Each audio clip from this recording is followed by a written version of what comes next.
In a continent where poverty, conflict, and displacement has stolen dreams of millions of children, where talent is abundant, but opportunity is scarce, and where communities still battle the silent wounds of trauma, loss, and neglect, a new story began to emerge. A story of resilience, unity, and second chances.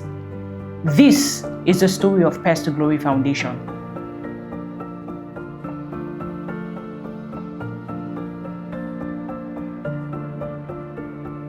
My name is Henry Ezekiel, the founder and the executive director, Pairs to Glory Foundation. I'm a FIFA licensed agent, and in the quest to locate players, I found a very young man, a young boy, very raw and very talented, by name Mohammed. I nurtured him, encouraged him. Then I traveled, only for me to come back, and I found that this guy had gone off the hook. He wasn't concentrating. When I asked the coach, and it was simple, he said, "Oga, let him go. The boy don't hook up don't they follow bad people." I inquired further. He said he had started smoking and dodging, and that pained me because I saw so much potential in this young man.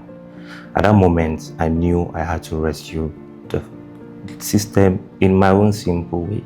So Pairs to Glory was like, aside from giving out boots and other gears normally, we had to do something intentional to get people focused at that tender age, so we'll make the same mistake we made with Mohammed. My name is Chimamba Kwim. I am the co-founder and chairman of the board of trustees of Pairs to Glory Foundation.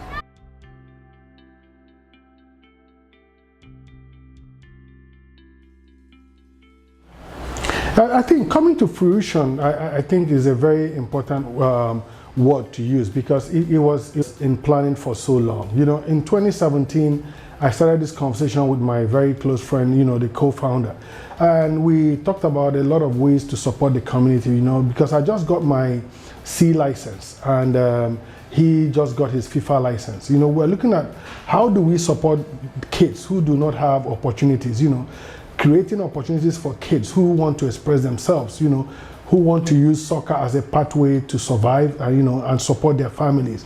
So this situation, arose that we found out that in between, there were challenges surrounding, these kids who are doing this. One is the drugs, one is the pressure from the community, the parents, the pressure to succeed. So we looked at a broader way to address these issues within the community. So we came up with this idea that, if we develop this concept, it can be replicated anywhere in the world, anywhere in the community, just people understanding that they have the resources within their community to support these young athletes, give them a safe environment to express themselves, and also to keep them away from substance abuse and harmful things that can endanger their lives and their future.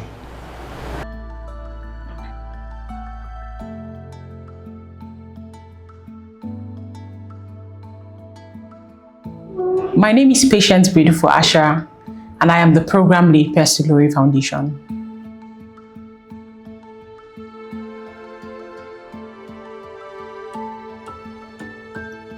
For me, being the program lead on the WASA IDP project, which is United by Sports, Every Child Deserves an Opportunity, the impact for me personally has been in the very smiles and the hopes that I see in the eyes of the mothers and the children, from the very inception when we were doing all the assessments before we took our interventions there. I could see how every day these children will gather around and they would come out with so much hope and anticipation. The mothers, from tears on rolling down their cheeks to smiles on their faces. So it's beyond the statistics and we saying, 1,000 children were impacted, but it's the hope, the joy, the fact that these children can believe that their future is bright, and despite the fact that they are, surrounded by lesser opportunities, they can still see that there is hope for them. Identifying players as start, we are focused on encouraging youngsters by providing them gears, boots, bibs, training devices, building posts, and at the same time we also focused on mental well-being. We're focused on substance abuse by prevention. We believe so much in preventing people because that way you can stop it, you can stop the vices before it erodes them.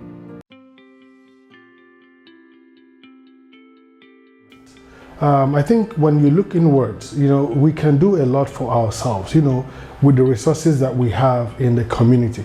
So like Pairs to Glory, what we've been doing is looking at what is in the community, looking at how we can use what is in the community to support the community. So we're looking at creating access to mental health. We're looking at creating access to, just playing and enjoying football, where do we get the open areas, where kids can play safely, engaging parents and community members to support the child, who wants to express themselves through this beautiful game. So as a non-profit organization, it is important to leverage community, to do what you want to do, understanding that there are assets in the community that does not just depend on the government alone, but also, what you have in the community.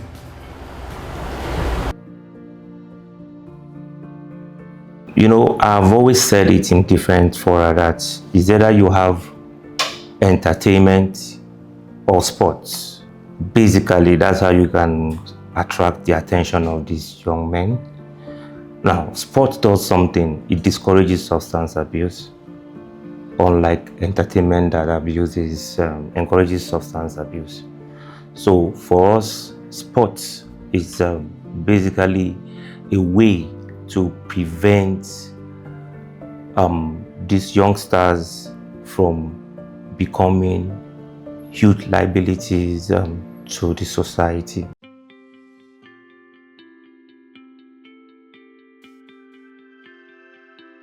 In Pairs to Glory, there's what we're looking at, which is streamlining our concept with existing structures.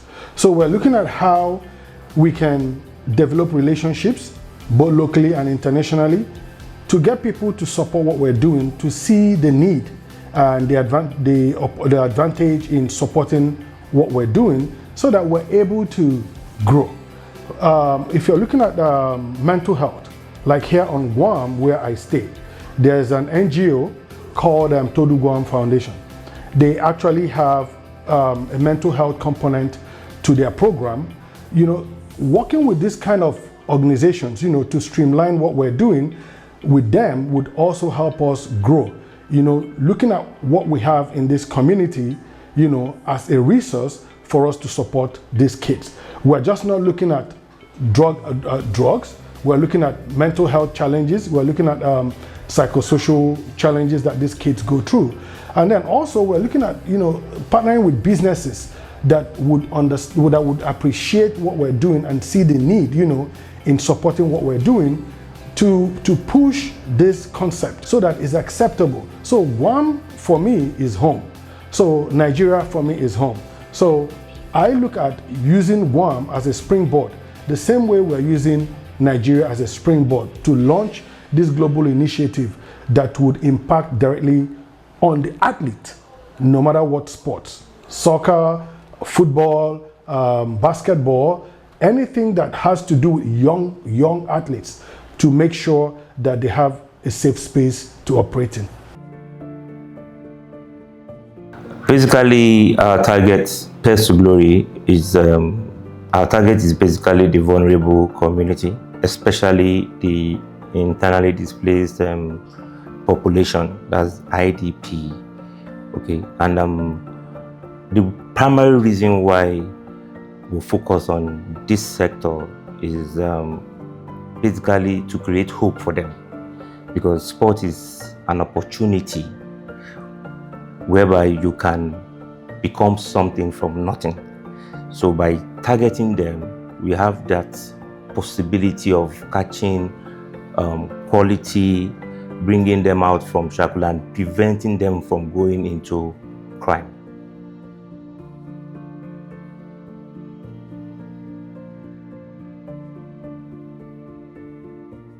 The passion that comes with this game is massive. The attention it gives to these young people.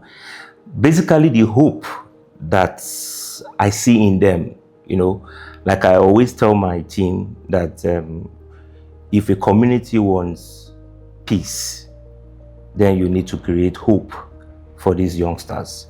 And the only way you can create hope is to keep them busy, because they say it, the idle mind is the devil's workshop.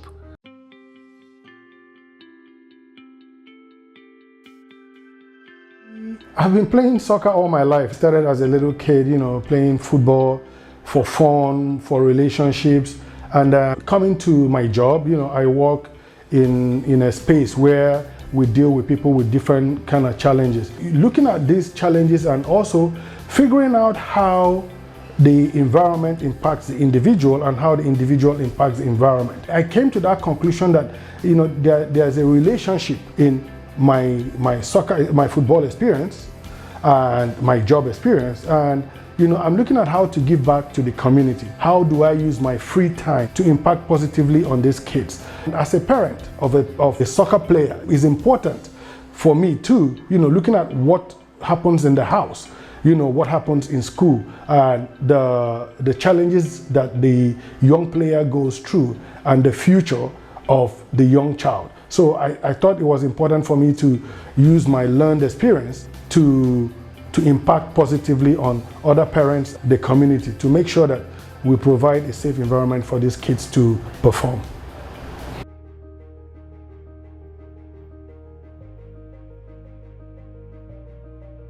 When we started by basically outreach, and that was in the year 2021. Okay. Then at some point we felt we had to register and go fully out, because we saw the programs were so much. The crime rate was getting too much, especially among that bracket 15 to 22. Okay, and so we now went out. But the challenge is, it was basically, it started with personal funding to raise money. It was from personal savings, families and friends. So you kept buying boots, kept buying this, and at some point we now said, no, for us to get this to the next level, we must get some level of assistance. And as we packaging this in and making it possible for the world to see what we are doing, and the intervention can be extended to reach out to more people.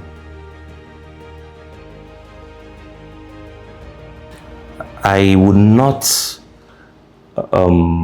it's been easy, frankly, because we approach so many agencies, and the usual discouraging.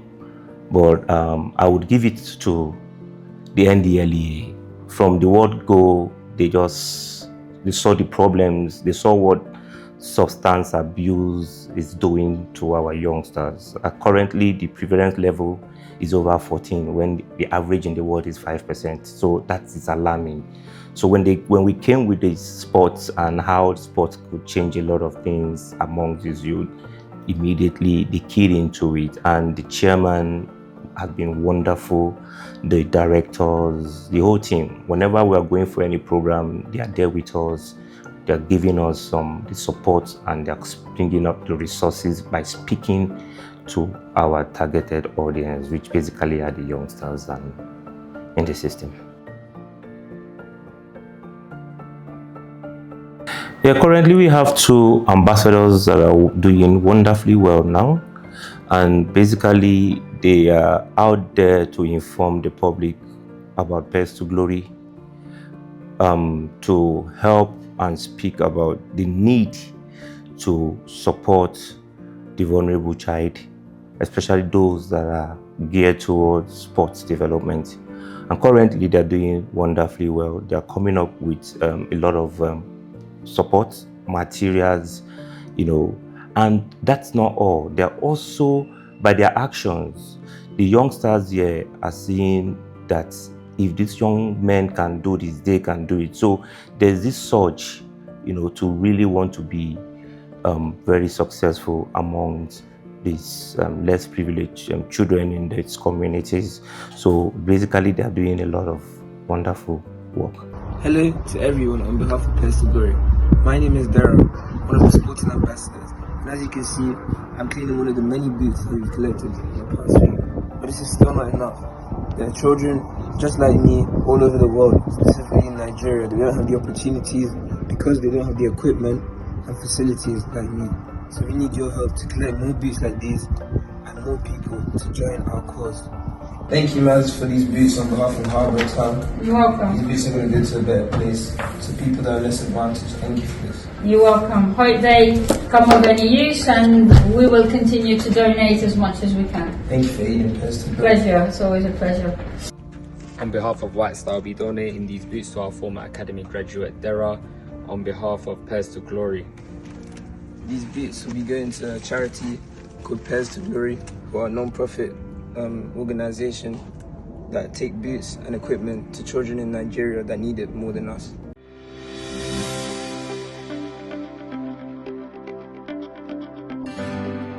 Okay, Hafide, I'm Chima Bakum Jr. from Guam. I started playing soccer at 4 years old when I lived in Germany. And I played for a club when I moved to Guam around 5 years old. First club was Bombers, and I moved to Islanders, then Dedido, then Tuman, then back to Dedido again. Throughout then, I've joined the Guam Academy and moved up to the Guam U17 national team. I became an ambassador for Pairs to Glory because I saw the program, and I see that they're helping kids in Africa, mainly Nigeria, that have been displaced and lack equipment like goalposts, balls, cleats, and even goalkeeper gloves. Through becoming an ambassador, I can help them by gaining funds and donating soccer balls, cleats, goalposts, anything that we could maybe give them, even goalkeeper gloves. And so with my football experience, I'd like to inspire people in Africa and maybe inspire them to play football and try and look for that as an escape from all the drugs and all that out there. Our health education for over 500 athletes. We had intervention in 2 IDP camps where a lot of awareness was so created. We distributed over 50 football boots and other kits, gears, pips to academies, especially the ones in very vulnerable communities. And then we also had an intervention where we had sensitization programs for community and religious leaders in some of these spaces. It's something that you need to go to visit yourself, to feel it and to see the terrible situation and the condition where these people are basically forced to stay in their country, and it's just, I wish I could appeal. I wish we could do more.